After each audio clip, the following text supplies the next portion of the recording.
तर सुनील तटकरे हे शरद पवारांना भेटून परतले। कार्यकारिणीमध्ये पद दिलं गेलं नाही, त्यामुळे तटकरे शरद पवारांकडे भेटीला गेले होते। तटकरे आणि शरद पवार यांच्यात 20 मिनिटे चर्चा झाली आहे।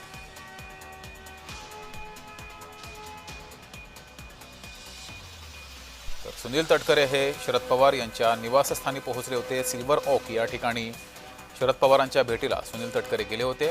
दोघांमध्ये 20 मिनिटे चर्चा झालेली आहे। कार्यकारिणीत आधी पद हे दिलं गेलं नाही, त्यामुळे सुनील तटकरे हे भेटीला गेले होते का, अशी ही जोरदार चर्चा सुरू आहे।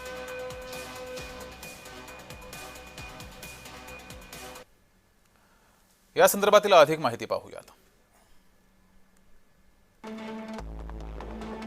तर पवारांना भेटल्यावर सुनील तटकरे काय म्हणालेत? मी नाराज नाहीये, सुनेत्रा पवारांच्या नेतृत्वातच काम करत आहे। पवारांच्या तब्येतीची विचारपूस करण्यासाठी भेट घेतली। पवारांच्या भेटीचा नव्या कार्यकारिणीशी काहीही संबंध नाही, असंही सुनील तटकरे यांनी स्पष्ट केलंय।